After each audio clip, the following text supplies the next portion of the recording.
வெளிப்படுத்தின விசேஷம் 1ஆம் அதிகாரம், Revelation, the first chapter, 10ஆம் வசனத்திலிருந்து 16ஆம் வசனம் முடிய படிப்போம். from 10 to 16 verses. கர்த்தருடைய நாளில் ஆவிக்குள்ளானேன். அப்பொழுது எனக்கு பின்னாலே எக்கால சத்தம் போன்ற பெரிதான ஒரு சத்தத்தை கேட்டேன்.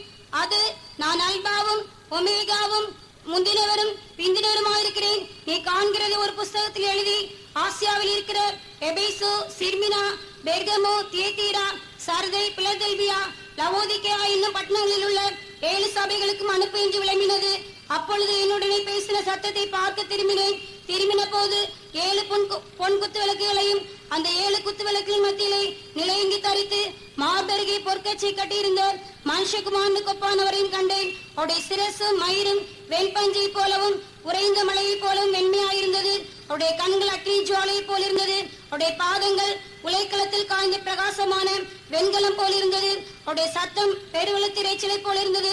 தமது வலது கரத்திலே 7 நட்சத்திரங்களை ஏந்தி கொண்டிருந்தார். அவர் வாயிலிருந்து இருபுறமும் கருப்புள்ள பட்டையும் புறப்பட்டது. அவருடைய முகம் வல்லமையாய் பிரகாசிக்கிற சூரியனை போல் இருந்தது. தேவனுக்கு மகிமை உண்டாவதாக. Praise be to the name of God. உயிர்த்தெழுந்த கிறிஸ்துவை பொன் குத்து விளக்கின் நடுவிலே 10 நிலையிலே நாம் காண்கிறோம். We see the resurrected Jesus Christ among the 7 golden sticks in 10 different states. அதிலே 9 காரியங்களை கடந்த 3 நாட்களிலே நாம் சிந்தித்தோம். In the last 3 days we have been meditating about 9 of those 10. முதலாவது நிலையங்கி தரித்தவராக, We have been meditating about 9 of those 10. முதலாவது நிலையங்கி தரித்தவராக, First of all, the garment down to the foot. இரண்டாவது மார்பருகே பொற்கச்சை கட்டியிருந்தவராக, Secondly, girt about the paps with a golden girdle. மூன்றாவது மனுஷகுமாரனுக்கு ஒப்பானவராக, Thirdly, as the son of man. நான்காவது சிரசும் மயிரும் வெண்பஞ்சை போலவும் உறைந்த மழை போலவும் உண்மையாயிருந்தவராக, Fourthly, his head and his hairs were white like wool, as white as snow. ஐந்தாவது அவருடைய கண்கள் அக்கினி ஜாலையை போல, Fifthly, his eyes were as a flame of fire. ஆறாவது அவருடைய பாதங்கள் உலைக்களத்தில் காய்ந்த பிரகாசமான வெண்கலம் போல, And 6, his feet like unto fine brass, as if they burned in a furnace. ஏழாவதாக அவருடைய சத்தம் பெருவெள்ளத்து இரைச்சலை போல, Seventhly, his voice as a sound of many watches. எட்டாவது வலது கரத்திலே 7 நட்சத்திரங்களை ஏந்தி கொண்டிருந்தார். Eighthly, he had in his right hand 7 stars. ஒன்பதாவது வாயில் இருந்து இருபுறமும் கருக்குள்ள பட்டயம் புறப்பட்டது. Like a sharp two-edged sword. பத்தாவதாக And 10th, அவருடைய முகம் வல்லமையாய் பிரகாசிக்கிறது, சூரியனை போல் இருந்தது. and 10thly, his countenance was as the sun shineth in his strength. தேவனுக்கு மகிமை உண்டாகட்டும். Glory be to the name of God. இன்றைக்கு வல்லமையாய் பிரகாசிக்கிற சூரியனை போன்ற அவருடைய முகத்தை குறித்து உங்களோடு கூட நான் பேச விரும்புகிறேன். Today, I would like to speak with you about the countenance of Jesus, which was as the sun shineth in his strength. இது இத்தனை காரியங்களும் சபையிலே கிறிஸ்து தம்மை வெளிப்படுத்தும் விதம். All these things in which the Lord Jesus Christ manifests himself to the church. நாளை தினத்திலே கிறிஸ்து, உயிர்த்தெழுந்த கிறிஸ்து பிதாவுடைய வலது வாரிசத்தில் நமக்காக செய்யும் காரியங்களை குறித்து நாம் நாளைய தினத்தில் சிந்திப்போம். Tomorrow let us meditate about the resurrected Jesus, what he will be doing with God the Father in heaven for us. பிதாவுடைய வலது வாரிசத்திலே அவர் நமக்காக என்ன செய்கிறார் என்றும், அங்கே எப்படிப்பட்டவராய் இருந்து நமக்காக ஊழியம் செய்கிறார் என்பதை பற்றியும் நாளைய தினத்திலே கடைசி கூட்டத்திலே உங்களுக்கு விளக்கப்படும். In the last meeting tomorrow evening, it will be revealed unto you how the resurrected Jesus sitting at the right hand side of the throne of God the Father, and how he is doing his ministry there. பூமியிலே பிரகாசிக்கும்படியாக தேவன் சில சுடர்களை ஆகாய விரிவிலே வைத்ததாக ஆதியாகமத்தில் நாம் படிக்கிறோம். In the book of Genesis we read the Lord God had kept some stars in heaven for to shine upon the world. சூரியன், நட்சத்திரங்கள், சந்திரன் இவைகள் பூமியிலே பிரகாசிக்கும்படியாக, அவைகளை நாட்கள் பிடிக்கும்படியாகவும் மாதங்களையும் நாட்களையும் வேறுபடுத்தும்படியாக அடையாளங்களுக்காக அவைகளில் ஏற்படுத்தப்பட்டதென்று ஆதியாகமம் 1ஆம் அதிகாரத்தில் நாம் படிக்கிறோம். In Genesis 1st chapter we read that the Lord God hath made sun and moon and many stars only for the signs in the world. இவைகள் ஒவ்வொன்றுக்கும் ஒவ்வொரு விதமான மகிமை, அல்லாவிட்டால் ஒவ்வொரு விதமான ஒளி இருக்கிறது. Each and everything has its own power to shine. எல்லா ஒளியை பார்க்கலும் உயர்ந்த அதிக பிரகாசம் வாய்ந்ததுதான் சூரியன் என்று சொல்லுவது. And the light of the sun is much glorious than the star, than the path of all other stars. இயேசு கிறிஸ்துவின் முகம் அந்த நிலையங்கி தரித்து குத்துவிளக்கின் மத்தியிலே இயேசு கிறிஸ்து உலாவிக் கொண்டிருக்கும் பொழுது அவருடைய முகமானது வல்லமையாய் பிரகாசிக்கிற சூரியனை போல் காணப்படுகிறார். The son of the Lord Jesus Christ was as the sun that shineth in his tent while he was moving among the candlesticks. அதாவது அதற்கு மேலான ஒரு மகிமை, ஒரு ஒளி இல்லை. There's no other greater glory or light than that.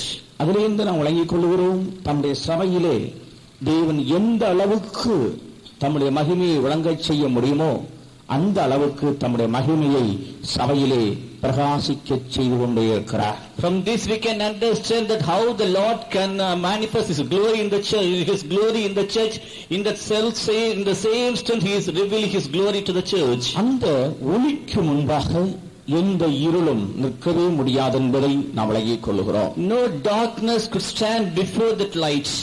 கர்த்தருக்கு ஸ்தோத்திரம். Praise be to the name of God. இயேசு கிறிஸ்து இந்த உலகத்தில் இருக்கும்போது சொன்னார், இந்த கல்லின் மேல் என் சபையை கட்டுவேன், பாதாளத்தின் வாசல்கள் அதை மேற்கொள்வதில்லை என்று. While Jesus Christ was in the world, He said that I shall build up my church upon this rock, and the gates of hell can never overcome it. பாதாளத்தின் வல்லமைகள் அந்தகாரத்தின் இருளின் சக்திகளாயிருக்கின்றன. And the paths of hell are the paths of darkness. ஆகவே தான் இந்த வல்லமையோடு உதிக்கிற முகம் இந்த பொன் குத்து விளக்குகளின் நடுவிலே பிரகாசித்துக் கொண்டிருக்கும் பொழுது எக்காரணம் கொண்டும் இந்த ஒளியை அணைப்பதற்கு அந்தகாரத்தின் சக்திகளுக்கு முடியவே முடியாது. So His countenance was as the sun that shineth in His strength. It is much more powerful that all other darkness cannot overcome it and cannot destroy it. இந்த வல்லமையோடு உதிக்கிற சூரிய பிரகாசம் இயேசு கிறிஸ்துவின் முகத்திலே இருந்து பிரதிபலிக்கின்றன. And the sun that shineth in His strength was coming from the countenance or the face of Jesus. கர்த்தருக்கு ஸ்தோத்திரம். Praise be to God. அருமையானவர்களே, அது முகத்திலே இருந்து பிரதிபலிக்கிறது என்று நாம் சிந்திக்கும் பொழுது அகத்தின் அனுபவம் தான் அது முகத்தில் வெளிப்படுகிறது. Beloved people, while it comes from the face of the Lord Jesus, what is inside in His soul, it comes out as a shiny path through His face. இயேசு கிறிஸ்துவுடைய அந்த மகிமை, அந்த பிதாவின் மகிமை, அந்த சுபாவங்கள், அந்த நித்திய வெளிச்சம் அவருக்குள் இருக்கிறபடியினால் அது அவருடைய முகத்திலே பிரதிபலித்துக் கொண்டிருக்கிறார். The glory of God the Father and the nature of God the Father were in the soul of Lord Jesus Christ. It was shining from His face. அப்படியானால் அந்த ஒளியானது என்ன என்பதை குறித்து ஒவ்வொன்றாக நான் உங்களுக்கு விவரிக்க விரும்புகிறேன். If it be so, then what do we mean by that light? That I would like to explain it each and every one. முதலாவது, அந்த சூரிய ஒளி பிரகாசம் என்று சொல்லுகிறது அவருடைய அன்பின் பிரதிபலிப்பாயிருக்கிறது. First of all, the sun that shineth in His strength reveals His love that is coming from Jesus. நியாயாதிபதிகளின் புஸ்தகம் 5ஆம் அதிகாரம் 31ஆம் வசனத்தை நாம் படிக்கும் நேரத்திலே அங்கே அவரிடத்தில் அன்பு கூறுகிறவர்கள் வல்லமையோடு உதிக்கிற சூரியனை போல் இருப்பார் என்று தெபோராள் பாடுகிறாள். And Judges 5th chapter 31st verse, Deborah was singing that those who love Him, they will be as the sun that goeth from in His might. ஆண்டவருக்கு ஸ்தோத்திரம். Praise be to the name of God. இதிலிருந்து நாம் விளங்கிக் கொள்கிறோம், அன்பு ஒரு மிகுந்த பிரகாசம் உள்ள ஒரு சுபாவமாயிருக்கிறார். So from this we can understand that the loving nature it can shine. வேதத்திலே எழுதப்பட்டிருக்கிறது அன்பே பெரியதென்று. And in the word of God it is written that love is very great. தேவன் அன்பாகவே இருக்கிறார். And God is love. கர்த்தருக்கு ஸ்தோத்திரம். Praise be to God. பிரியமானவர்களே, இந்த அன்பு என்று சொல்லும் பொழுது இதுல முக்கியமான ஒரு பகுதி உண்டு. Beloved people, when we speak about this love, there is very one important thing in it. நாம் எல்லோரும் அன்பை மிகவும் விரும்புவோம். We all too have the desire to have love in us. ஒரு ஆளை பார்த்தால் அவர் மிகவும் நன்றாக நேசிக்கிறவர், பழகுறவர், பேசுகிறவர், சிரிக்கிறவர் என்று சொன்னால் அவரோடு நமக்கு ஒரு பற்றுதல் உண்டாகிறது. Normally, if he meets another person, if he used to smile at you or if he used to converse with you, then we used to have the love upon him. கொஞ்சம் பேசாம கொஞ்சம் ரிசர்வ்டா இருக்குன்னு சொன்னா அந்த ஆளு பெரிய பெருமை பிடிச்சவருப்பான்னு சொல்லுவாங்க. But at the same time, if the person is a very highly reserved person, they will be saying that he is a very proud nature person. நமக்கு எல்லாருக்கும் அன்பு ரொம்ப விருப்பம். We all have the desire to have love. அன்பு இருந்தா எனக்கு விருப்பம் இல்லைன்னு சொல்றவங்க கையை தூக்கி வர இல்லையா சொல்லுங்க. இல்ல எல்லோருக்கும் அன்பு தேவைதான். So everybody needs the love. எல்லோரும் அன்பை விரும்புகிறார்கள். Everybody desires the love. ஆனால் உண்மையான அன்பு என்றால் என்ன? But what do we mean by the real love? முதலாம் யோவான் 5ஆம் அதிகாரத்தினுடைய 3ஆம் வசனத்தை நாம் படிக்கும் பொழுது 1 John 5th chapter the 3rd verse. அந்த உண்மையான அன்பு என்ன என்பதை குறித்து யோவான் அப்போஸ்தலன் அங்கே சொல்லுகிறார். About the real love of God, John the apostle very clearly writes here. படியுங்கள். நாம் தேவனுடைய கற்பனைகளை கைக்கொள்வதே அவரிடத்தில் அன்பு கூறுவதாம். For this is the love of God, that we keep his commandments. அன்பு என்று சொல்லுகிறது தெய்வத்துடைய கற்பனைகளை மனுஷன் கைக்கொள்வது. So the love of God means that to follow or to keep the commandments of God. அதாவது இயேசு கிறிஸ்துவினுடைய அந்த முகத்தின் ஒளியிலே பிரதிபலிக்கிற அந்த அன்பானது, the love which is resembled from the face of Jesus, அவருடைய கற்பனைகள் நமக்கு தரும் பொழுது அது அன்பின் சத்தியங்களாயிருக்கிறபடியினால் சத்தியத்தை அன்போடு கைக்கொள்ள நமக்கு உதவி செய்கிறார். So as he gives us his commandments with love, it enables us to follow the commandments of God with love. அதைத்தான் எபேசியர் 4ஆம் அதிகாரத்தில் படிக்கிறோம். அன்புடன் சத்தியத்தை கைக்கொண்டு என்று சொல்லி இருக்கிறார். Ephesians 4th chapter, that let us follow him in love. சத்தியமானது அன்போடு கைக்கொள்ள வேண்டும். அன்பில்லாவிட்டால் ஒரு மனிதன் சத்தியத்தை கைக்கொள்ள முடியாது என்பதை நாம் விளங்கிக் கொள்கிறோம். We should follow the truth in love. So without love, a man cannot follow the truth of God. 4ஆம் அதிகாரத்தினுடைய 15வது வசனத்தில் எபேசியர் சொல்லப்பட்டிருக்கிறது, அன்புடன் சத்தியத்தை கைக்கொண்டு தலையாகி கிறிஸ்துவுக்குள் நாம் எல்லாவற்றிலேயும் வளரும்படிக்கு அப்படி செய்தார் என்று பார்க்கிறோம். Ephesians 4:15, but speaking the truth in love may grow up into him in all things, which is the head, even Christ. கர்த்தருக்கு ஸ்தோத்திரம். Praise be to God. நண்பர்களே, இந்த கிறிஸ்து, உயர்த்தெழுந்த கிறிஸ்து நீ இருக்கிற சபையிலே பிரகாசிப்பாரானால் நிச்சயமாய் அங்கே சத்தியமும் வெளிப்படும். அந்த சத்தியத்தை நீ அன்போடு கைக்கொள்வாய். Beloved friends, if this resurrected Jesus is able to shine up in your church, surely there the truth will be preached and you will be easily following it. இது பெந்தேகோஸ்துக்காரன் உபதேசம் என்று சொல்ல மாட்டாய். ஆண்டவர் வேதத்தில் எழுதியிருக்கிற சத்தியம் இது. And this is not the doctrine of the Pentecostal people, but this is the truth which the Lord God has written in the Bible. உன்னுடைய சபையில் உயர்த்தெழுந்த கிறிஸ்து இருப்பாரானால் அவருடைய வசனங்களை, அவருடைய சத்தியங்களை நீ அன்புடன் கைக்கொள்வாய். In your church, if the resurrected Jesus is able to shine, then surely you will be able to follow the commandments of God. எதற்காக நீ சத்தியத்தை கைக்கொள்ள வேண்டும்? Why should you follow the truth of God? உன்னுடைய ஆவிக்குரிய ஜீவியத்திலே வளரும்படியாக, in order to grow up in your spiritual life. அதே வசனத்தில் சொல்லப்பட்டிருக்கிறதென்றால் நாம் கிறிஸ்துவுக்குள் வளரும்படிக்கு அப்படி செய்தார் என்று சொல்லி இருக்கிறார். In the same verse it has been written here that we should grow up into him in Christ. உங்களுடைய ஜீவியத்திலே நீங்கள் எல்லோரும் வளர்ச்சியை விரும்புகிறீர்கள் தானே? In your life you too need a growing status in your life. பொதுவாக நம்முடைய வீட்டில் ஒரு குழந்தை இருந்தால் அந்த குழந்தையை பார்க்க ரொம்ப அழகாத்தான் இருக்கிறது. Normally if you do have a baby in the house, then it will be very சிரிக்கிறதை பார்த்தா நமக்கும் சிரிப்பு வருகிறது. And while it smiles, then we will also smile. அது கையை தூக்கி இப்படி அசைக்கும் போது தூக்கணும் போல இருக்கிறது. When it is shaking its hands, then we will like to take care of. அது சில ஆக்ஷன்ஸ் எல்லாம் காட்டுற நேரத்தில் அதுக்குமே நமக்கு ஒரு தனி பற்றும் பண்பும் பாசமும் வருகிறது. So because of the actions of the baby, then we used to have the deep love in it. அதே குழந்தை ஒரு 10 வருஷம் அப்படியே பண்ணிட்டு இருந்தா உங்களுக்கு சந்தோஷமா இருக்குமா? But the same baby, if it is in the same status for the 10 long years, then will you be happy with it? ஒருபோது நீங்கள் அதில் பிரியப்பட மாட்டீர்கள். Surely you'll never be pleased with it. நாட்கள் போக போக கொஞ்ச நாள் ரொம்ப சந்தோஷமா இருக்கும். பிற்பாடு பார்த்தா ஜெர்மனை சொல்லுவீங்க, ஐயா பிள்ளைக்கு இன்னும் ஒரு வளர்ச்சி இல்லாம இருக்குங்க ஐயா, கொஞ்சம் சாமனுங்க ஐயா. As the days are passing by, as the baby is not growing, then immediately will come to the faith home and will ask the pastor to pray for that so that it can grow. கர்த்தருக்கு ஸ்தோத்திரம். Praise be to the name of God. அருமையான நண்பர்களே, பேர் கிறிஸ்தவனாய் இருக்கிறீர்கள், வருஷக்கணக்காக ஒரு ரட்சிப்பிலேயே இருக்கிறீர்கள், அடுத்த வழியில் இல்லை ஏறவில்லை, ஞானஸ்நானம் என்ன என்று தெரியவில்லை, பரிசுத்தாவின் அபிஷேகம் என்னவென்று தெரியவில்லை, ஆவிக்குரிய ஜீவிதத்தில் வளர வேண்டிய உபதேசங்கள் என்னவென்று தெரியாமல் இன்னும் குழந்தையாகவே இருப்பீர்களானால் பரலோகத்தில் இருக்கிற ஆண்டவர் உங்களை பார்த்து சந்தோஷப்படுவாரோ இல்லை துக்கப்படுவாரோ? Beloved friends, for the many long years you are in the namesake church as a Christian, yet you have not crossed the step of salvation, yet it is the step of baptism and the 190 of the water baptism that you have to take on. But still, if you are as a baby, then will the Lord will be pleased with you. இப்போதும் பழைய வரமண்டல ஜனம்தான் உங்கள் வீட்டில் நடந்து கொண்டிருக்கிறதோ இல்லை பரிசுத்தாவியினாலே நிறைந்து ஆவியினாலே நிறைந்து தேவனை அன்பு கூறுகிற ஆவிக்குரிய அனுபவங்கள் உங்களுடைய வாழ்க்கையில் உண்டோ? Do you pronounce the same heavenly Father's prayer in your house, or do you have the prayer in the spirit? Do you have spiritual experiences in your home? ஏன் சத்தியத்தை உன்னால் கை கொள்ள முடியவில்லை? Why you are not able to follow the truth? கிறிஸ்துவின் அன்பானது இந்த உள்ளத்தில் இன்னும் வரவில்லையே.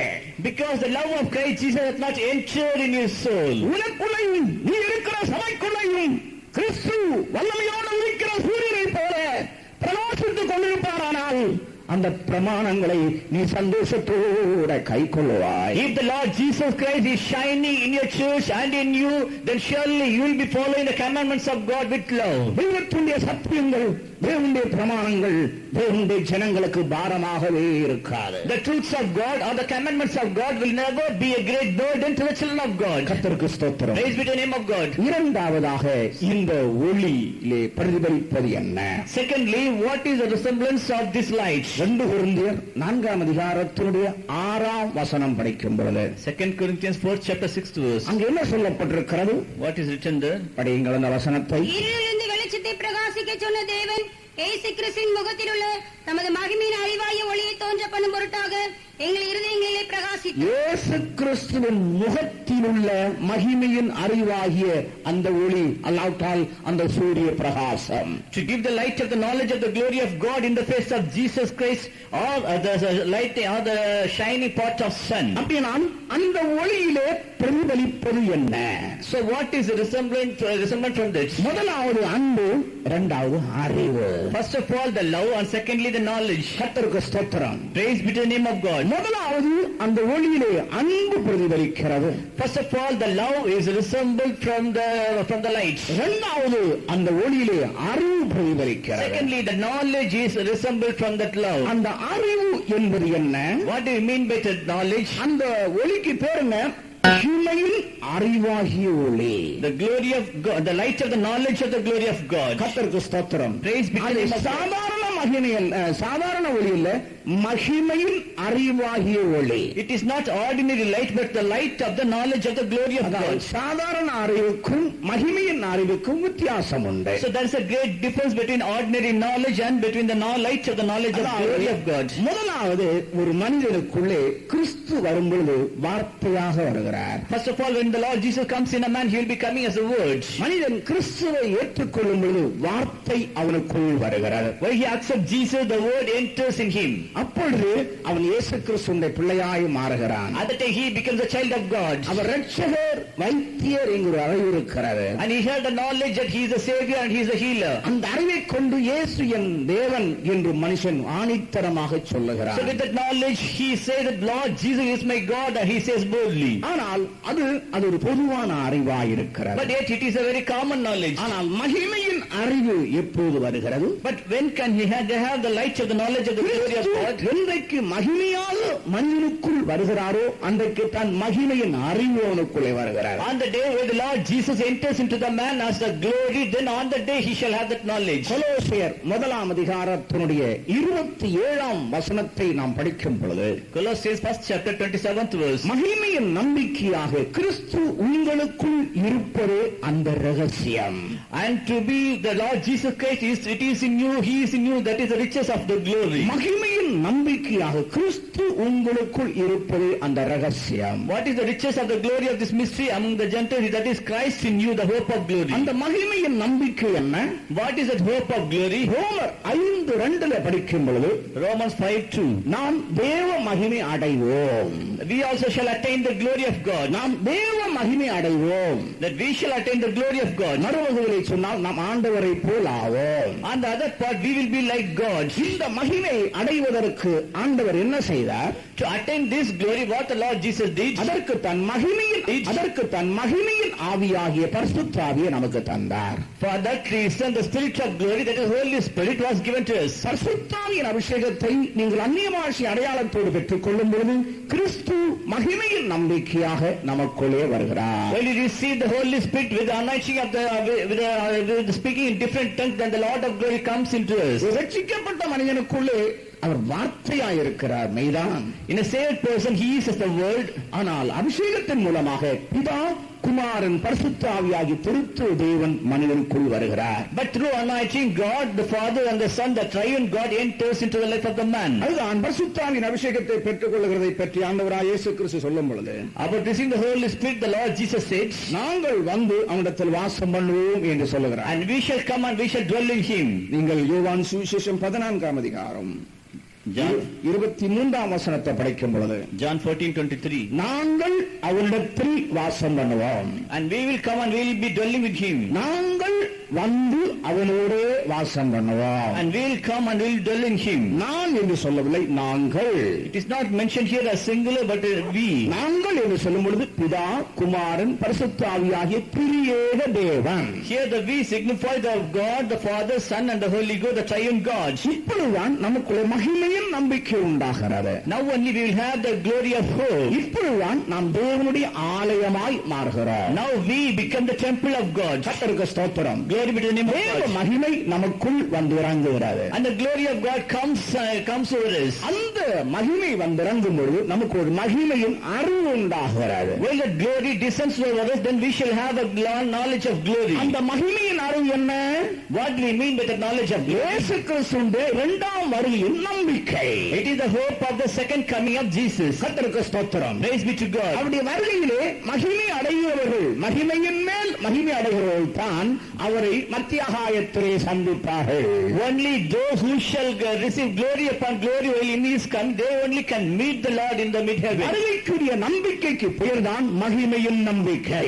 And the hope of the second coming of Jesus is called as the hope of glory. அதை இன்னொரு விதத்தில் சொன்னால் சரீர மீட்பின் நம்பிக்கை. In other words, it can be called as the redemption of the body. முதல்ல நமக்கு ஆத்ம மீட்பு உண்டாகிறது. First of all, we shall have the redemption of our soul. பாவங்கள் மன்னிக்கப்படும் பொழுது ஆத்ம ரட்சிப்பு உண்டாகிறது. When the sins are forgiven, we shall have the redemption in our soul. அது உங்களால் உண்டானதல்ல, அது கிருபையினால் உண்டாகிறது. தேவனுடைய ஈவு என்று எபேசியர் 2:6 நாம் படிக்கிறோம். 6-8 வசனங்களை படிக்கிறோம். Ephesians 2:6-8 we read that it is not of you but it is by the grace of God. ஆனால் பாவ மன்னிப்பு கிருபையினால் நாம் பெற்றுக் கொள்கிறோம். The forgiveness of sin that we receive by grace of God. ஆனால் சரீர மீட்பு என்கிற ஒன்று உண்டு.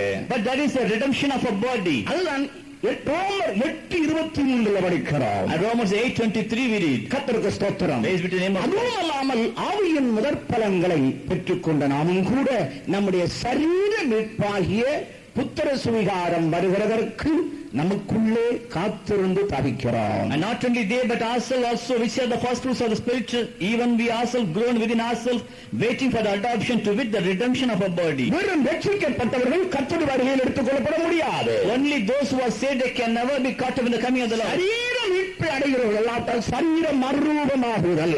And the redemption of our body or the transfiguration of our body. ஆண்டவர் ரொம்ப ஞானமானவர். The Lord is very wise. அதாவது மனுஷனுடைய புத்தி அவர் அறிஞ்சதுனால அவர் முதல்ல மகனே உடம்பத்தான்னு கேட்கவே மாட்டார். As he knows the knowledge and the depth of the knowledge of the Son, first of all, he will never ask the body of the man. நான் வாசற்படியில் நின்று தட்டுகிறேன், கதவை தர.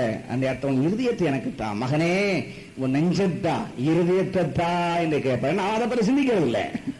Oh my son, you open your door that I shall come and I shall abide in your heart. சிந்தனை முழுது உடம்புல இருக்கு. All the thoughts in his body only. Daily காலையில் எழுந்தி செய்ய வேண்டிய கடமை எல்லாம் செஞ்சு போட வேண்டிய பாலிஷ் எல்லாம் போட்டு எல்லாம் கொஞ்சம் இது பண்ணி அதுக்கு ஒரு டீ கொடுத்து அதுக்கு பால் கொடுத்து அதுக்கு முட்டை கொடுத்து அதுக்கு என்னமெல்லாம பண்ணி அதுக்கு ஜோரா ட்ரெஸ் பண்ணி அதை பெயிண்ட் எல்லாம் அடிச்சு ஒயிட் வாஷ் எல்லாம் பண்ணி அப்படி மேக்கப் பண்ணி கண்ணாடிக்கு முன்ன நின்று ஒரு பார்வை பார்த்துட்டு தான் ஆளு புறப்பட்டு போகும் வெளியே.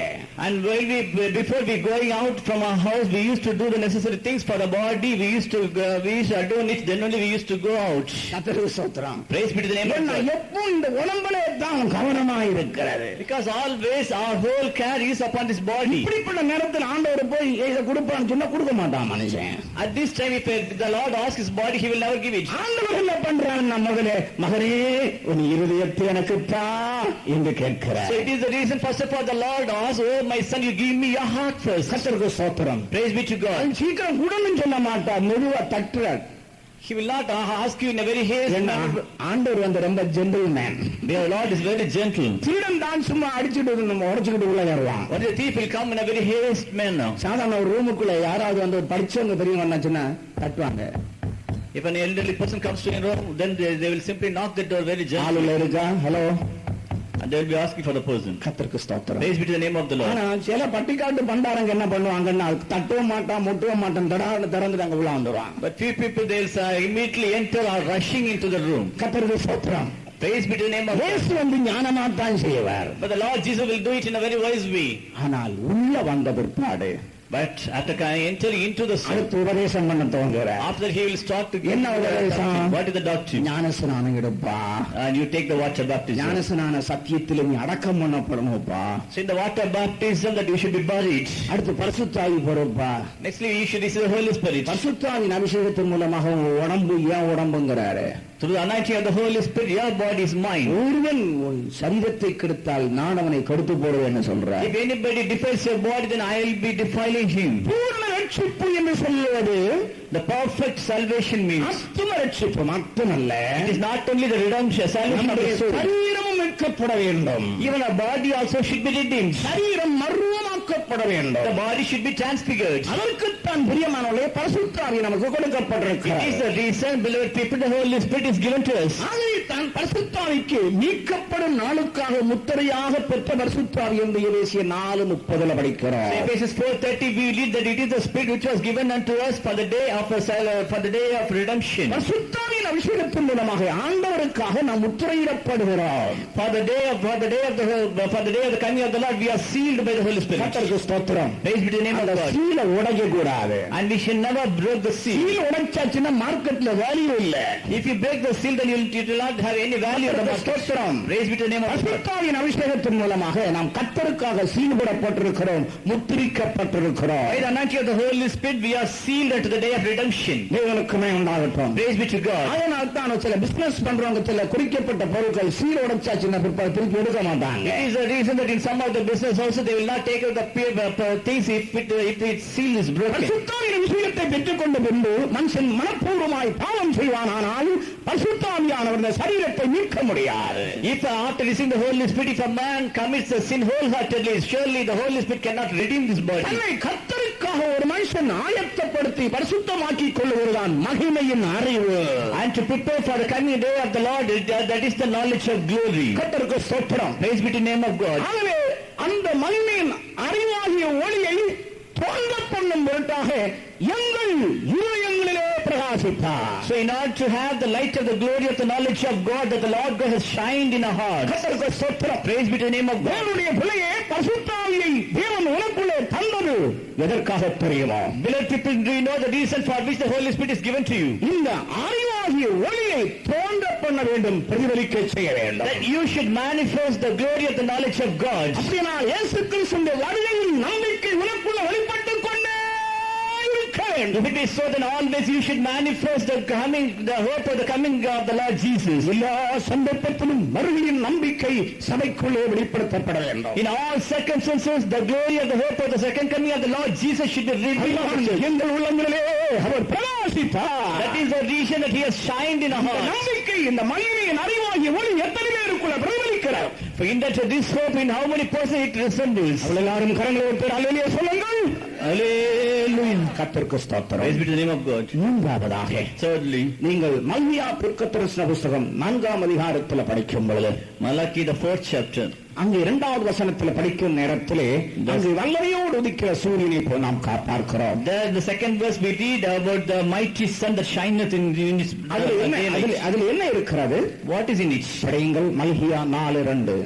ஆனாலும் என் நாமத்துக்கு பயந்திருக்கிற உங்கள் மேல் நீதியின் சூரியன் உதிக்கும், அதன் சட்டைகளின் கீழ் ஆரோக்கியம் இருக்கும். நீங்கள் வெளியே புறப்பட்டு போய் கொளுத்த கஞ்சிகளைப் போல வளருவீர்கள். கர்த்தருக்கு ஸ்தோத்திரம். Praise be to the name of God. நீதியின் சூரியன் உதிக்கும், அதன் சட்டைகளிலே ஆரோக்கியம் உண்டு. The son of righteousness shall arise with his healings in his wings. என் நாமத்துக்கு பயந்திருக்கிற உங்கள் மேல் நீதியின் சூரியன் உதிக்கும், அதன் சட்டைகளிலே ஆரோக்கியம் உண்டு. But unto you that fear my name shall the son of righteousness arise with healing in his wings. கவனியுங்கள், கர்த்தருடைய முகம் வல்லமையோடு இருக்கிற சூரியனை போல் சபையிலே பிரகாசிக்குமானால் அந்த சோலையிலே, அந்த மகிமையிலே என்ன வெளிப்படுகிறது? If the face of the Lord Jesus shineth in his full brightness in the church, then what will be coming out of the shining light? அதிலே தெய்வீக சுகத்தின் சத்தியம் புறப்பட்டு வந்து கொண்டே இருக்கிறது. There proceeded the divine healing. அதிலே குணமாக்கும் வல்லமை வெளிப்படுகிறது. There proceeded the power of healing. அவருடைய முகம் வல்லமையோடு உதிக்கிற சூரியனை போல் இருக்கின்ற ஒரு பகுதி என்னவென்றால் அதிலே ஆரோக்கியம், தெய்வீக ஆரோக்கியம். His face shineth in the mighty way. It signifies that there is the divine healing in the glory. கர்த்தருக்கு ஸ்தோத்திரம். Praise be to the name of God. அருமையான தேவனுடைய ஜனங்களே, Beloved children of God, சிலர் இன்னைக்கும் தெய்வீக சுகத்தின் மேல் ஒரு விசுவாசம் இல்லாதவர்களாய் இருக்கிறார்கள். few people do not have the strong faith in the divine healing. தெய்வீக சுகம் நமக்கு எதற்கு? Why should we have the divine healing? இன்றைக்கு இந்த குணமாக்கும் வல்லமை செயல்படுகிறது உண்டோ? Today will the healing power work in us. ஆண்டவர் இன்றைக்கு யாரையும் குணமாக்க முடியுமோ? Can the Lord heal anybody today? இன்றைக்கு இந்த இடத்திலே அந்த வல்லமையோடு இருக்கிற சூரியனுடைய முகத்தை நீங்கள் காண முடியுமோ?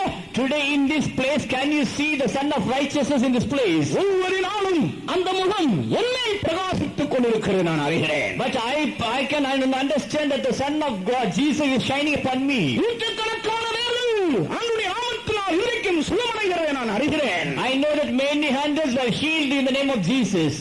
கவனியுங்கள், Listen carefully. இயேசு கிறிஸ்து உயிர்த்தெழும்பி விட்டார். Jesus Christ was resurrected.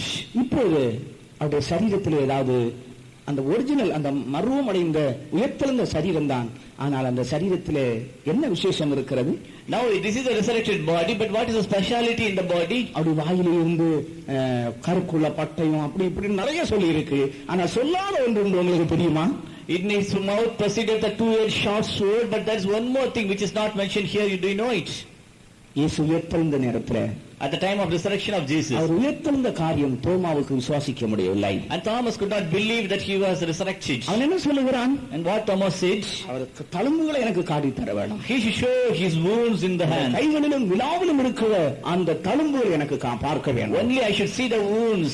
அதிலே என் விரலை போட வேண்டும். And I should touch it with my finger. அது இருந்தால் தான் நான் விசுவாசிப்பேன். Only if I see the wounds personally, then only I will believe him. அந்த தழும்புகள் அவர்கள் இருந்ததோ? Can you say that the wounds were in the body of Jesus? சரீரம் சரீரம். It is a transfigured body. ஆனால் அந்த தழும்புகள் அவர்களே இருந்தது. Yet it is the body of glory, but yet there was the wound. Now Jesus is at the right hand side of the Father. அவருடைய சரீரம் ஜெகஜோதியாய் இருக்கிறது. His body is full of light. அவருடைய முகம் அவ்வளவு பிரகாசமாய் இருந்தால் அந்த நித்தியம் எப்படி இருக்கும்? If his face is so shiny, then how the eternity will be? ஆனால் அவர் அவ்வளவு மகிமையுள்ளவராய் இருந்தாலும், even though he was full of glory, இப்பொழுதும் அவரில் என்ன இருக்கிறது? even now what is in him? அந்த தழும்புகள் இப்போதும் இருக்கிறது. Even though the wounds are. கர்த்தருக்கு ஸ்தோத்திரம். Praise be to the name of God. அதிலிருந்து நாம் என்ன விளங்கிக் கொள்கிறோம்? From this what do we understand? குணமோடு அந்த தழும்புகள் எதற்காக ஏற்றுக்கொண்டார்? What is the purpose that he accepted the wounds of him? என்ன சொல்லுகிறது?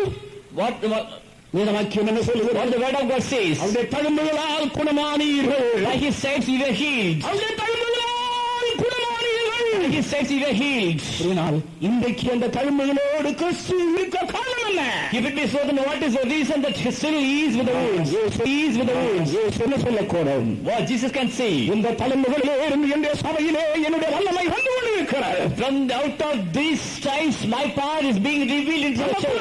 வல்லமை என்னுடைய சபையிலே வந்து கொண்டிருக்கிறது. The healing power is in my church. அந்த உள்ளத்தலின் வல்லமை சாவுக்குரிய சரீரங்களை உயிர்ப்பிக்கிற அந்த குணமாக்கும் வல்லமை என்னுடைய சபையிலே வந்து கொண்டிருக்கிறது. The power of resurrection, it is being still manifested in my church. கர்த்தருக்கு ஸ்தோத்திரம். Praise be to God. பிரியமானவர்களே, பல முறை நான் மரித்து எழும்பின மனுஷன். Beloved people, I am a person who has died many times. கர்த்தருக்கு ஸ்தோத்திரம். Praise be to God. 3 முறை நான் பிழைப்பேன் என்கிற நம்பிக்கை யாருக்குமே இல்லை. 3 times others, they never believe that I will be alive again. என்னுடைய சாவு செய்தியை கேட்கும்படியாய் ஆவலோடு இருந்தவர்கள் அநேகர். Many were very much eager to hear the death of my body. அந்த பார்த்தவெல்லாம் மற்றவங்க போய் உயிர் போகுக்கு முன்னால போய் பார்த்துட்டு வாங்கன்னு சொன்னவர்கள் பலர் உண்டு. Many who have visited me, they used to tell it to others that before his life departs, you please go and visit him. கர்த்தருக்கு ஸ்தோத்திரம். Praise be to God.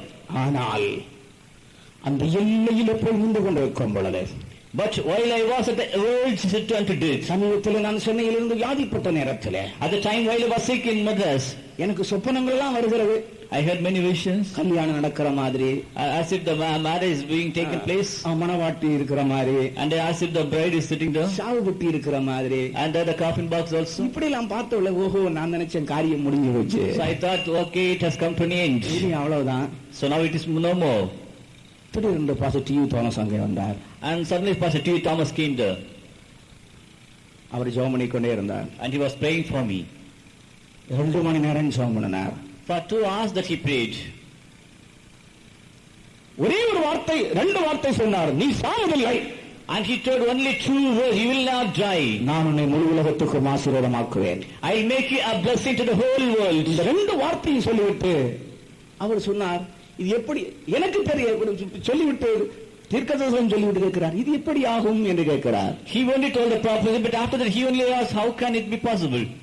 கேட்டுவிட்டு எனக்கு தெரியாது கர்த்தர் சொன்னார் சொல்லிக்கொண்டு ஜெபத்தை முடித்து விட்டார். And he told, I did not know, only the Lord said so, and he finished the prayer. அவர் ஜெபம் முடித்து விட்டு போனார். And he prayed and he went off. நான் யோசித்தேன் இவர் ஏதாவது சொல்லிட்டு போவார். I thought that he'll be saying something. சொப்பனம் பார்த்துட்டு இருக்கிறேன். But I am seeing many visions. எல்லாம் முடிஞ்சு போச்சு, மணவாட்டி ready. And the bride is ready. ஏதோ நமக்கு தைரியம் சொல்றாரு போல இருக்கு, தீர்க்கதரிசனம் சொல்லி என்று நான் எண்ணிக்கொண்டிருக்கிறேன். I thought that he is encouraging me by saying the prophecies. திடீரென்று பரிசுத்த ஆவியார் இடத்தில் வந்தார். But suddenly the Holy Spirit came to me. நீ என்ன செய்ய போகிறாய்? What are you going to do?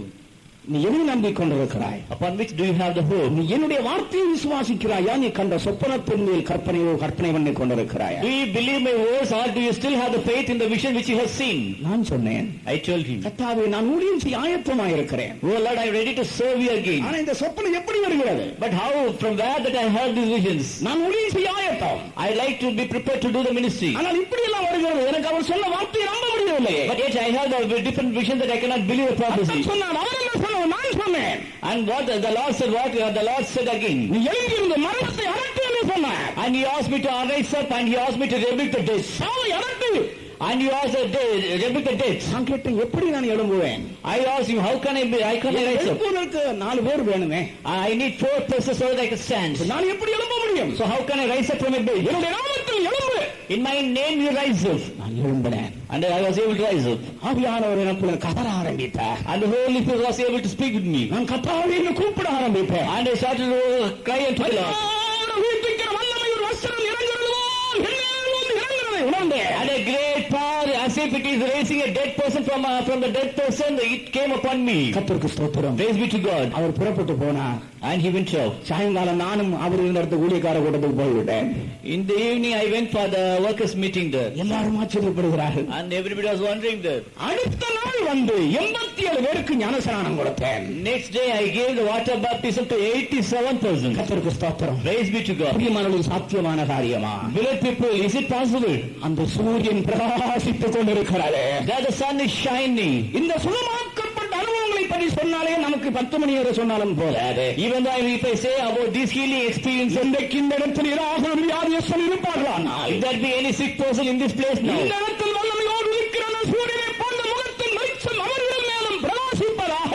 Let the light that shineth out of Jesus, let it shine upon them also. கர்த்தருக்கு ஸ்தோத்திரம். Praise be to God. அந்த நீதியின் சூரியன் நம்மையில் உதிக்கும் பொழுது If the sun of righteousness shines upon us, ஆரோக்கியத்தோடு உதிக்கிறார். and it shall come with the healings. கர்த்தருக்கு ஸ்தோத்திரம். Praise be to God. நான்காவதாக படிக்கும் நேரத்தில் Fourthly we read, சாமுவேலின் புத்தகத்தில் படிக்கும் பொழுது in the book of Samuel we read, தாவீது தன்னுடைய கடைசி நாட்களில் சம்பவிக்க போகிற காரியங்களை சொல்லுகிற நேரத்தில் David, when he was saying about the last things of his life, 2 Samuel 23ஆம் அதிகாரத்தினுடைய 4வது வசனத்தில் 2 Samuel 23:4, அந்த சூரியன் உதிக்கும் பொழுது while the sun shineth, படியுங்கள், அவர் காலையில் மந்தாரம் இல்லாமல் உதித்து மழைக்கு பிற்பாடு தன் காந்தியினால் பிள்ளை முளையில் பூமியிலிருந்து முளைக்க பண்ணுகிற சூரியனுடைய விடியற்கால வெளிச்சத்தை போல இருப்பார் என்றார். கர்த்தருக்கு ஸ்தோத்திரம். praise be to the name of God.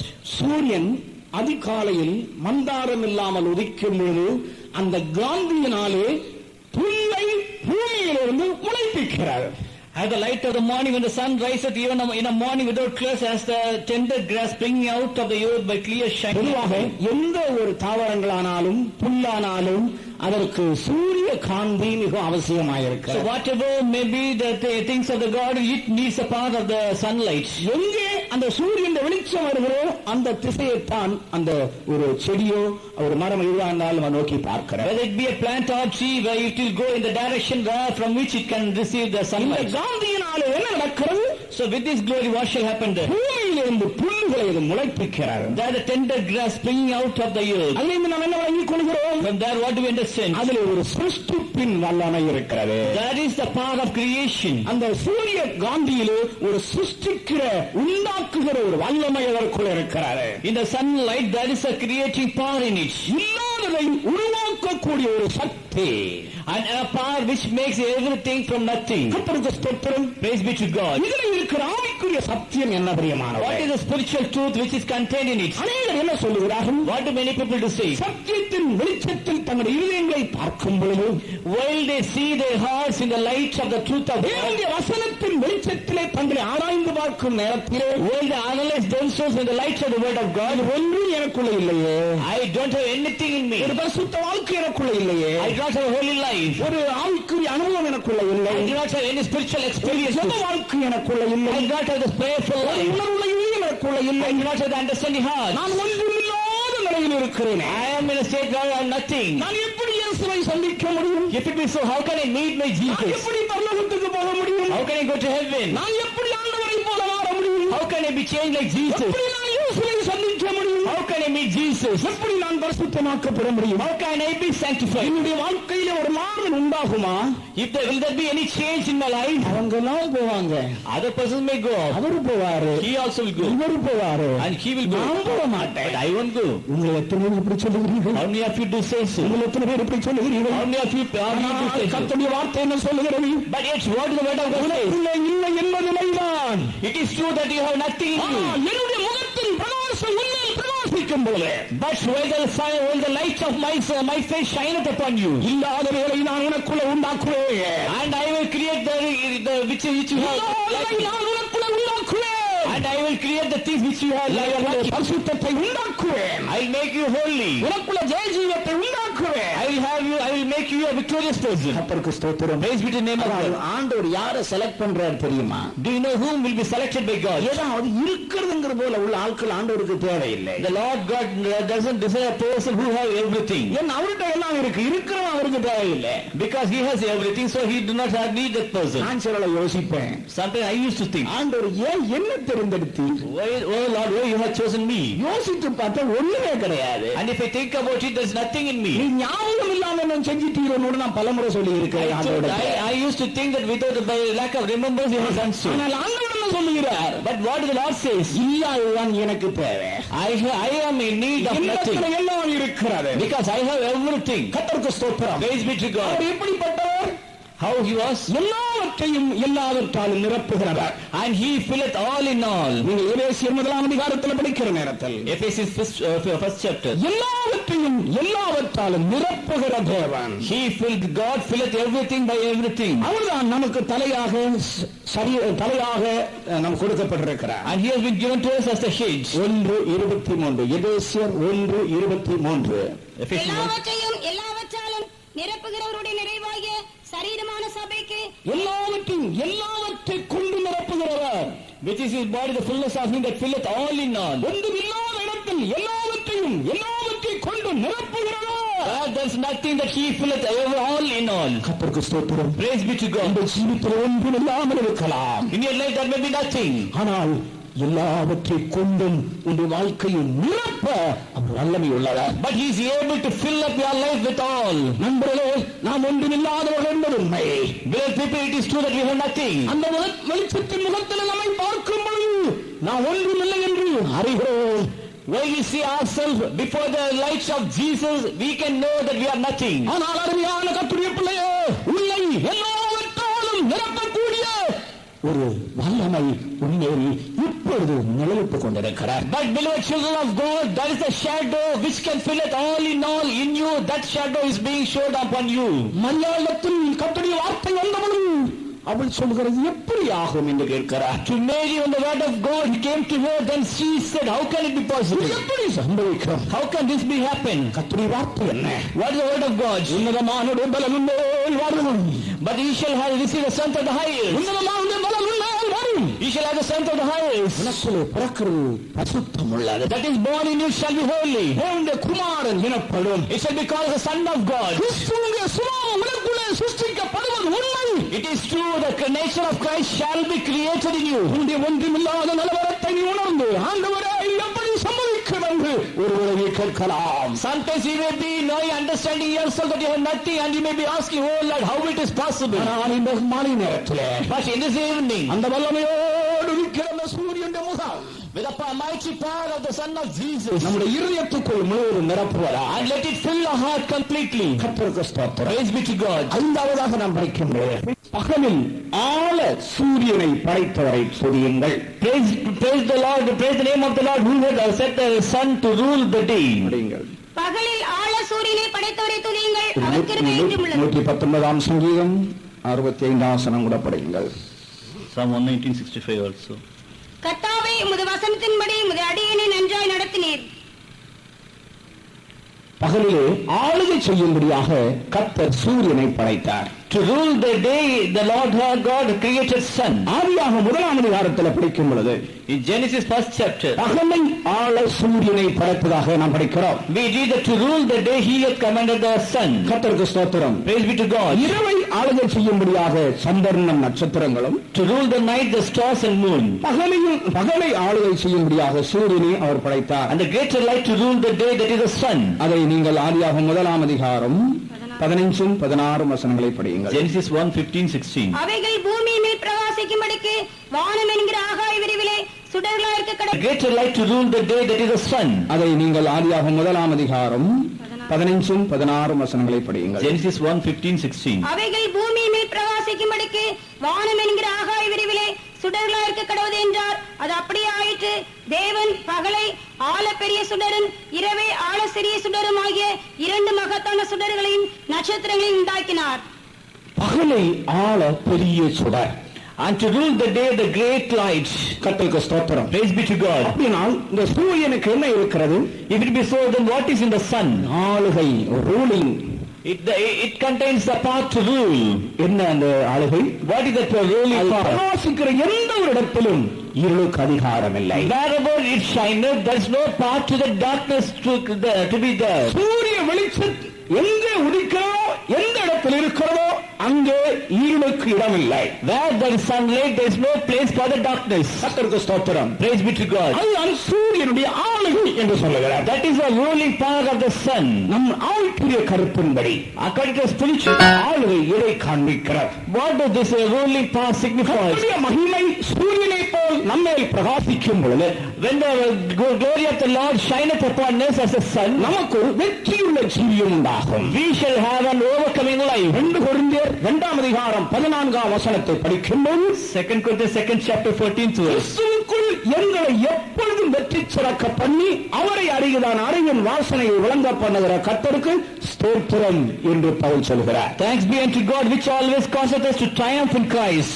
கர்த்தருக்கு ஸ்தோத்திரம். Praise be to God. அருமையானவர்களே, ஒரு வெற்றியுள்ள ஜீவியம் இந்த மகிமையினால் நாம் பெற்றுக் கொள்கிறோம். Beloved people, an overcoming life that we receive through this glory. பாவத்தின் மேல் வெற்றி, வியாதியின் மேல் வெற்றி, சாத்தானுக்கு மேல் வெற்றி. Victory over the sin, victory over the sickness, victory over the sad sin. ஏன் நாம் ஜெயமெடுக்க வேண்டும்? Why should we be able to walk?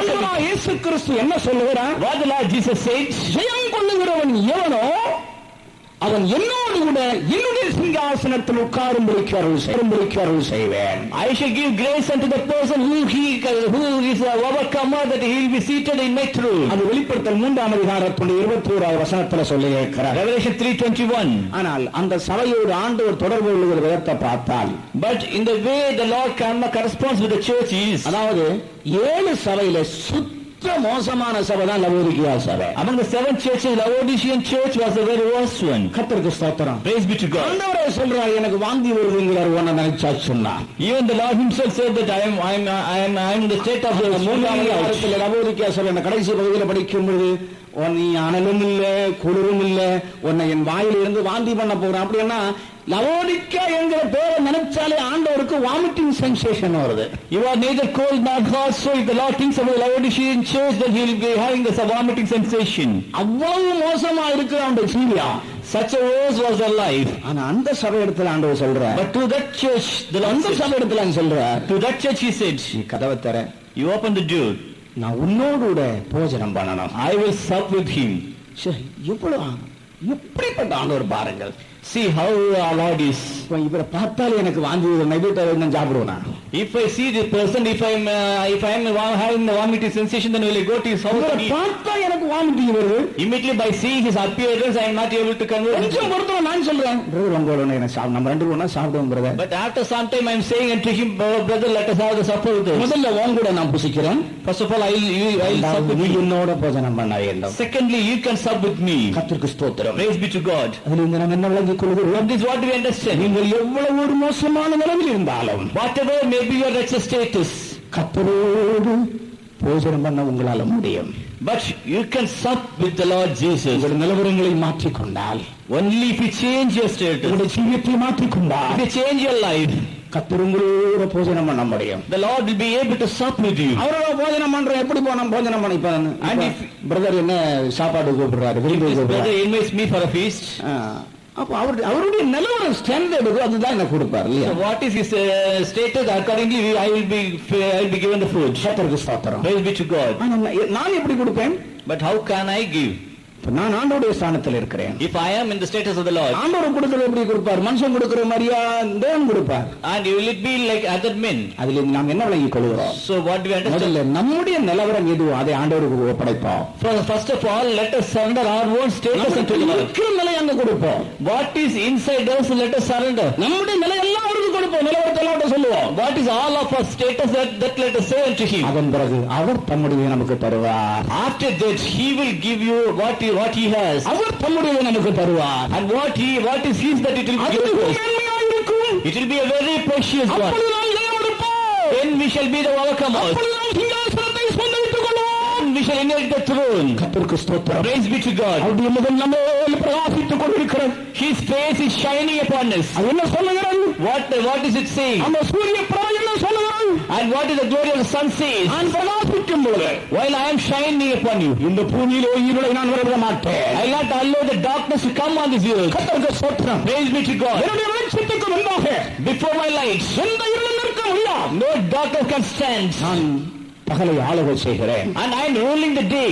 தேவனுக்கு மகிமை உண்டாகட்டும். praise be to the Lord. ஆறாவதாக நாம் படிக்கிற நேரத்தில், sixthly we read, இந்த சூரியனுடைய விசேஷம் என்னவென்றால், what is the speciality of the sun? நீங்கள் உலகம் 33ஆம் அதிகாரத்துடைய 14ஆம் வசனம் என்று நினைக்கிறேன். Deuteronomy 33rd chapter, the 14th verse. அங்கு என்ன சொல்லப்பட்டிருக்கிறது? what is written there? இது ஒரு விருட்சத்துள்ளான கனிகளை எல்லாம் பக்குவப்படுத்துகிறது.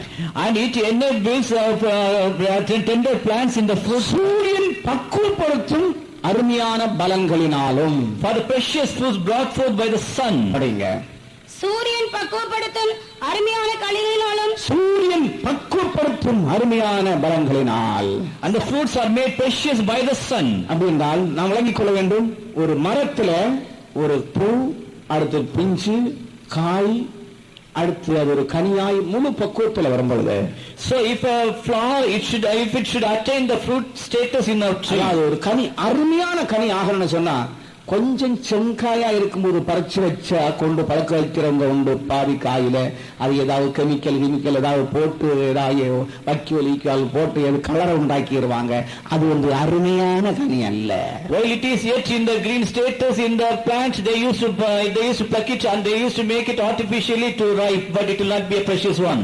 அருமையான கனி என்ன தெரியுமா? Do you know what is a precious fruit? அந்த பறிக்கக்கூடிய அந்த ஒரிஜினல் அந்த மரத்துடைய சாராம்சம் முழுவதும் அதற்குள்ள வந்து அது கீழே விழக்கூடிய ஸ்டேஜில் வர்றது வரையிலும் அந்த மரத்திலே நின்று அந்த சூரிய வெளிச்சத்தினுடைய பக்குவத்தினால் அது கனியாய் மாற வேண்டும். And it should be made as a fruit by the light of the sun, as if it should fall down as it at its own. அதுக்கு என்ன ஒன்று டேஸ்ட் ஜாஸ்தியா இருக்கும். And its taste will be a very good. கர்த்தருக்கு ஸ்தோத்திரம். Praise be to the Lord. ஏதாவது கொண்டு வச்சு பழக்க வைக்கலாம். And sometimes you may add some other things so that we can make it வெளியே மஞ்சளா கலரா இருக்கும். Outwardly it will be very yellow in color. ஒரு பீஸ் வெட்டி வாயில வச்சு நான் பல்லு பக்கத்துல புளிக்குது, பல்லு கூசு.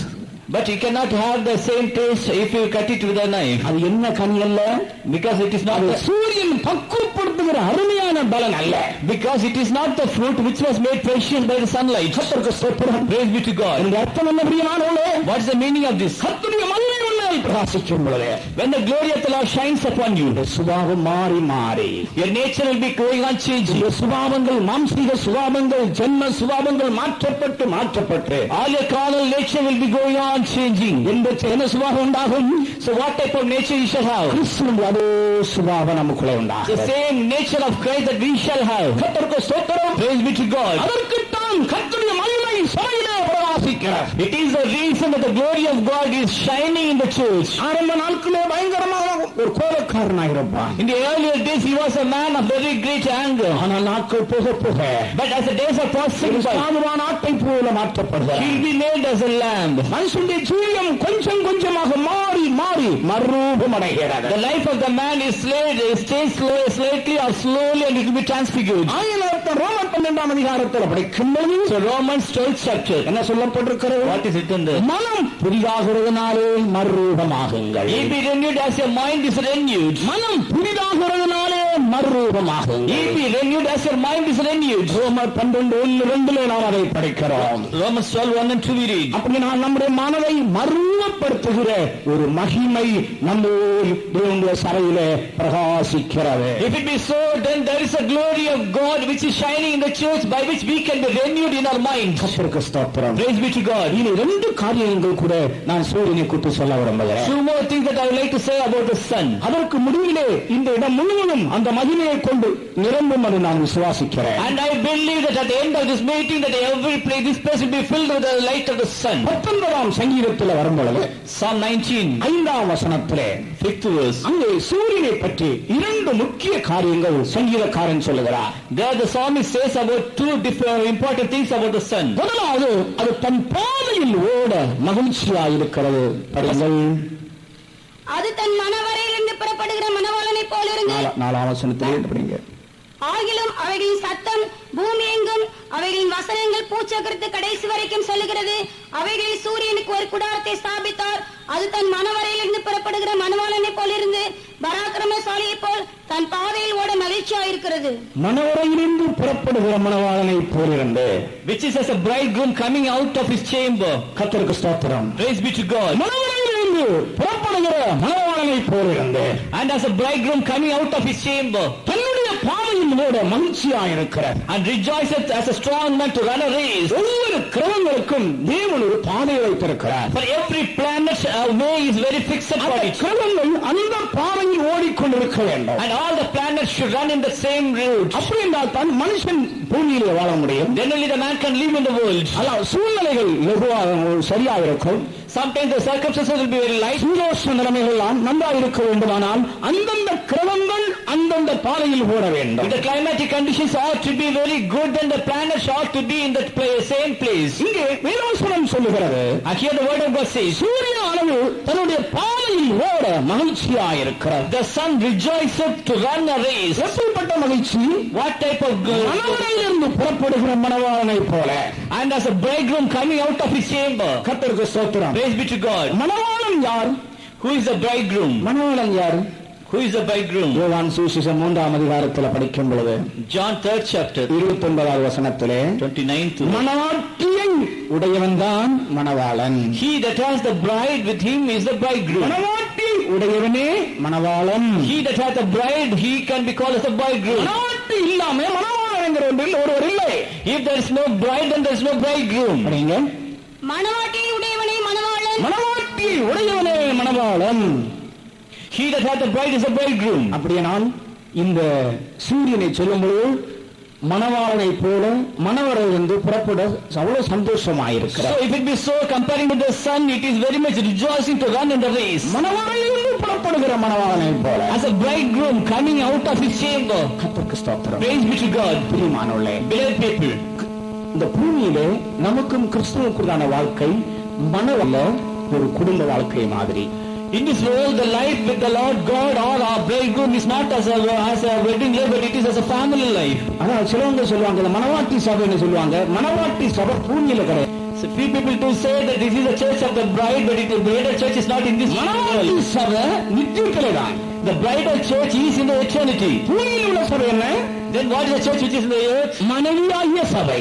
And it is the church that is a church that is a wife. அது மனைவி தன்னை ஆயத்தம் பண்ணினாள் என்று சொல்ல கேட்டேன். And I heard that wife had prepared herself. மேலான எருசலேமோ சுயாதீனம் உள்ளவள், அவள் தாயானவள், ஒரு மணவாட்டி தாய் அல்ல. Heavenly Jerusalem is independent, is free, and he cannot be a mother. கலாத்திய 4ஆம் அதிகாரத்தில் படிக்கும்போது அவள் நம்ம எல்லாருக்கும் தாயானவள். தாய் என்று சொல்லும்போது ஒரு மனைவியுடைய ஸ்தானம். Galatians 1st chapter, she is our mother, then it cannot be called as a bride. 4ஆம் அதிகாரத்தில் கலாத்திய 4ஆம் அதிகாரத்தில் 24ஆம் வசனம் படியுங்கள். இவைகள் ஞான அர்த்தமுள்ளவைகள். அந்த ஸ்திரீ 26ஆம் வசனம். மேலான எருசலேமோ சுயாதீனமுள்ளவள், அவளே நம்ம எல்லாருக்கும் தாயானவள். மேலான எருசலேமோ சுயாதீனம் உள்ளவள், அவள் நம்ம எல்லாருக்கும் தாயானவள். The Jerusalem which is above is free, which is the mother of us all. வெளிப்படுத்தின விசேஷம் 19ஆம் அதிகாரத்தில் வரும்போது Revelation 19th chapter. அவருடைய மனைவி தன்னை ஆயத்தம் பண்ணினாள் என்று சொல்ல கேட்டேன். And I heard that his wife had prepared herself. 19ஆம் அதிகாரத்தினுடைய 7ஆம் வசனத்தில் சொல்லுகிறார். 19:7. கர்த்தருக்கு ஸ்தோத்திரம். Praise be to the name of the Lord. மனைவி தன்னை ஆயத்தம் பண்ணினாள். And his wife had prepared herself. அங்கே தாய் என்று சொல்லி இருக்கிறார். There it is mentioned as a mother. அப்படினால் பூமியிலே சபையானது ஒரு மனைவியினுடைய ஒரு தாயினுடைய ஸ்தானத்தில் உள்ளது. So in the earth, the church is as a mother or as the wife. அதனுடைய அர்த்தம் என்ன? What's the meaning of it? தாய் ஒரு மனைவி என்று சொல்லும்போது A mother or wife means ரொம்ப கஷ்ட ஒரு வாழ்க்கை.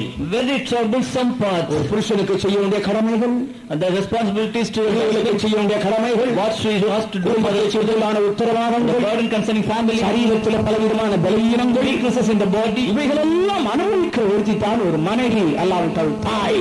and a woman who experiences all these things can be called as a wife or the mother. கர்த்தருக்கு ஸ்தோத்திரம். Praise be to God. சபை இப்பொழுது நிந்தைகள், அவமானங்கள், பாடுகள், கஷ்டங்களை சகித்து இயேசுவுக்காக இந்த பூமியிலே ஜீவிக்கிறார். Now the church is standing for the church of God, for the church of Christ, only by bearing all the reproaches and by bearing all the tribulations and the other troubles. ஆனால் சபை மனவரையிலிருந்து புறப்படும் காலம் வருகிறது.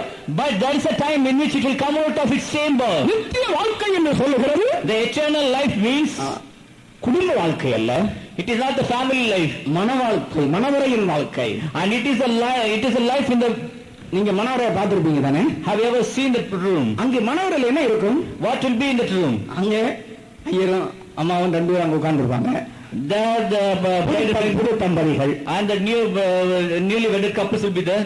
எல்லாரும் பரிசுகள் ஏதாவது கொடுத்து ஷாக்கன் கொடுத்துட்டு வாழ்த்தி கொண்டு போவார்கள். And at the reception they will be given the wishes by the others and they will be accepting it. மனவரை அப்படிதானே?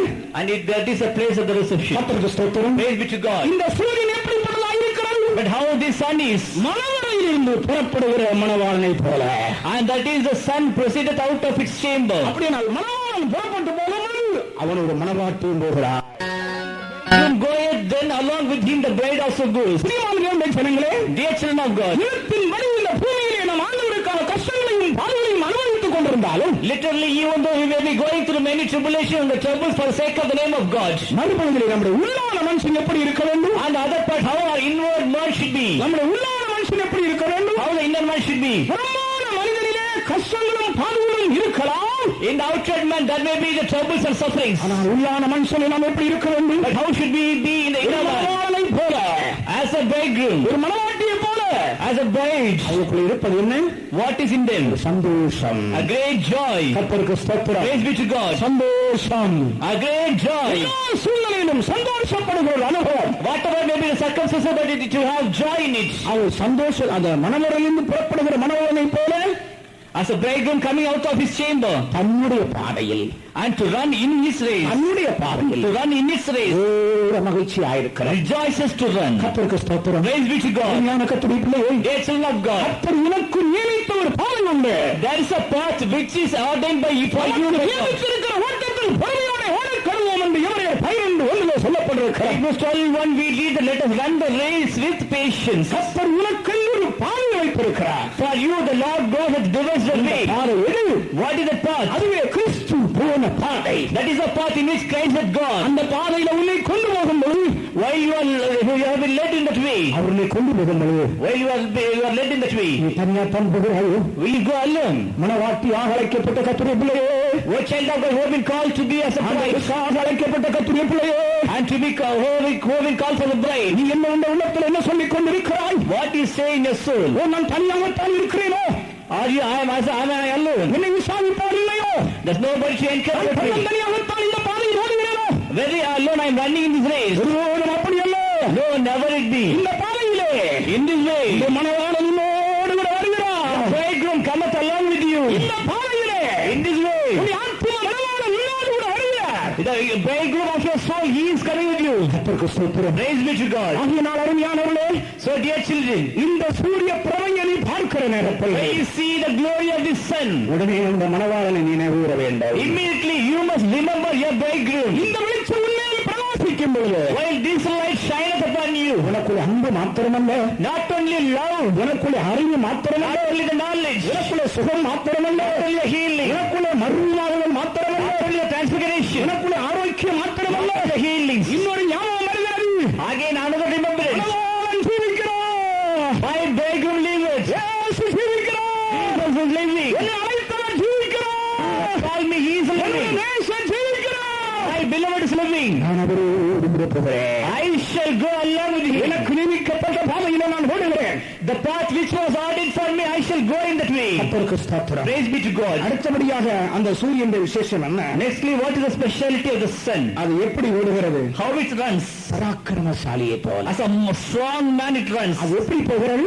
How it goes? எப்படி போகிறது? How it goes? பராக்கிரமசாலியை போல. As a strong man. பராக்கிரமசாலி அவன் எப்படி இருப்பான்? If he is a strong man, how he'll be? நம்ம exercise எடுத்திருப்பாரா? He might have gone through many exercises. High jump, long jump எல்லாம் பாஸ் பண்ணி போய் போட்டியில வென்று But he might have gone to the long height of the long அந்த jump. பராக்கிரமசாலியுடைய விசேஷம் தான் என்ன? The speciality of the strong man. எஸ்ஐயா 49 அதிகாரம் 24 வசனத்தை படிக்கும் நேரத்தில் Isaiah 49:24. பராக்கிரமன் கையிலிருந்து கொள்ளை பொருளை பறிக்க முடியுமோ? Shall the prey be taken from the mighty? பராக்கிரமன் கையிலிருந்து கொள்ளை பொருளை பறிக்க முடியுமோ? Shall the prey be taken from the mighty? கர்த்தருக்கு ஸ்தோத்திரம். Praise be to God. யார் அந்த பராக்கிரமசாலி? Who is that mighty one? கிறிஸ்துதான் அந்த பராக்கிரமசாலி. Christ is a mighty person. அந்த கொள்ளை பொருள் எது? Which is the prey? நானும் நீங்களும் தான் அந்த கொள்ளை பொருள். You and me are the prey. அவனைத்தான் இயேசு சொன்னார். So Jesus said, என்னுடைய கரத்திலிருந்து உங்களை ஒருவரும் பறிக்க முடியும். nobody can take up you from my hands. அவர்களை எனக்கு தந்த பிதா எல்லாரும் பெரியவராக இருக்கிறார். Who has given me in my hands, he is greater than all. என்னுடைய கரத்திலிருந்து உங்களை யாரும் பறிக்க முடியாது. Nobody can pluck you from my hands. கர்த்தருக்கு ஸ்தோத்திரம். Praise be to God. இந்த ஒளி உன்மேல் பிரகாசிக்கும் போது When this light shineth upon you, எப்படி இருப்பாய்? how you will be? விசுவாசமும் தைரியமும் உங்கள் வாழ்க்கையில பெருகிக் கொண்டே இருக்கும். Faith and confidence shall be going up in your life. கர்த்தருக்கு ஸ்தோத்திரம். Praise be to God. உங்கள் எத்தனை பேர் இந்த நேரத்தில் தேவனுடைய வசனத்தின் மூலமாய் உங்களுடைய வாழ்க்கை பிரகாசிக்கிறது உணர்கிறீர்கள்? How many of you can feel that your life is shining because of the word of God? இந்த அந்தகாரம் நீங்கி போகிறது.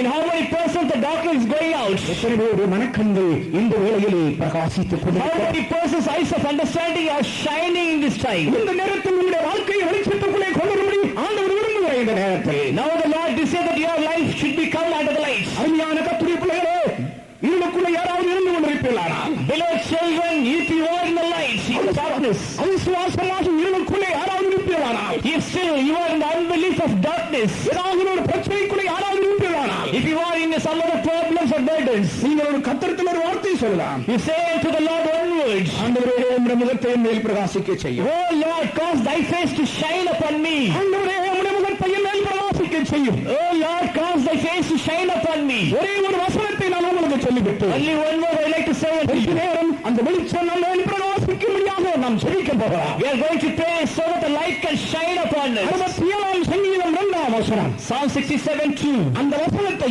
எல்லாரும் சேர்ந்து வாசிப்பது நலமாயிருக்கும். It will be very good if we all combine together read that verse. 67 சங்கீதம் 2ஆம் வசனத்தை எல்லா தேவனுடைய பிள்ளைகளும் சேர்ந்து வாசியுங்கள். 67 Psalms 2nd verse. தேவரீர் எங்களுக்கு இறங்கி எங்களை ஆசீர்வதித்து உம்முடைய முகத்தை எங்கள் மேல் பிரகாசிக்க பண்ணாம்.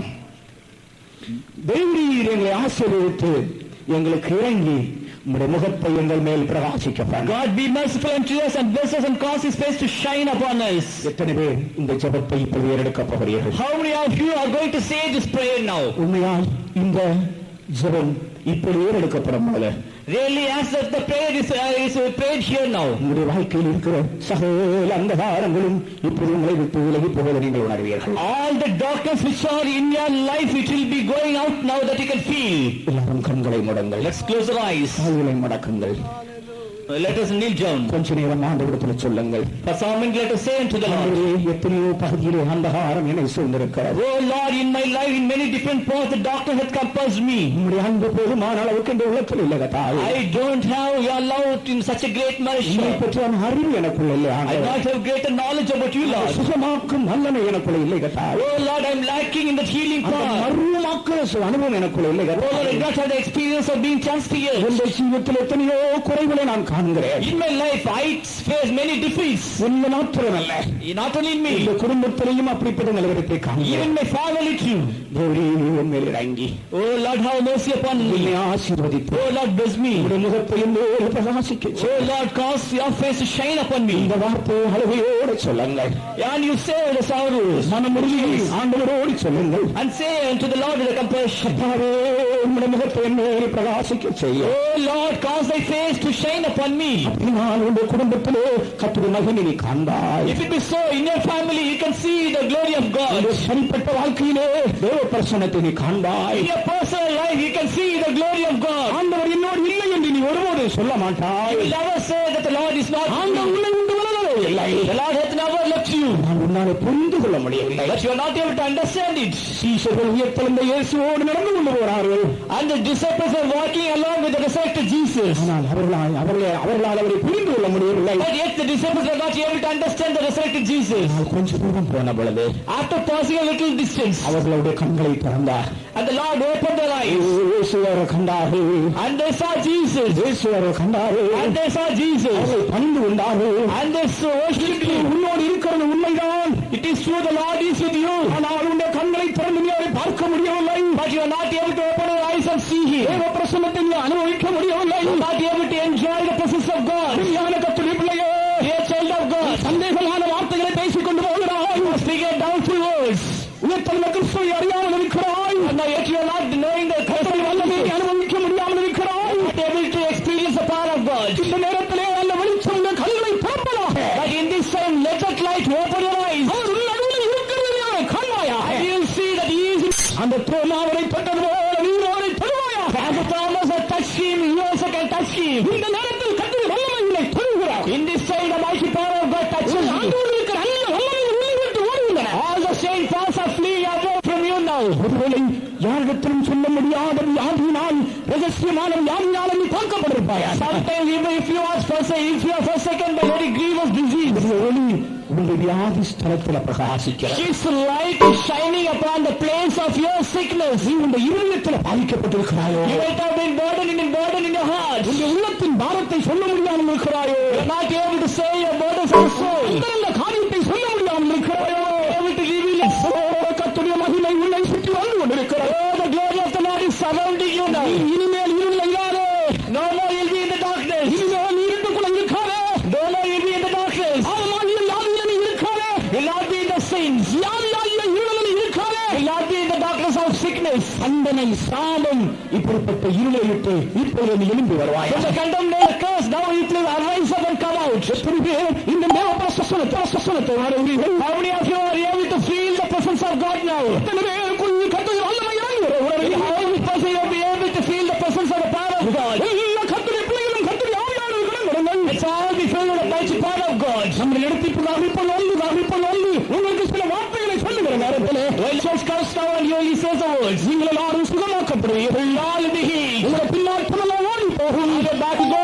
உங்க வல்லமை நான் ஊற்றிக்கப்படுவீர்கள். and they might be destroyed. பரலோகம் நம்முடைய நடுவில் இறங்குகிறது. because heaven has come down in our midst. கர்த்தருடைய மகிமை அநேகருக்குள்ள பிரகாசித்துக் கொண்டிருக்கிறது. the glory of God is shining upon us. எல்லாரும் அந்த வல்லமைக்கு ஒப்புக் கொடுத்துக் கொண்டிருங்கள். Let us understand.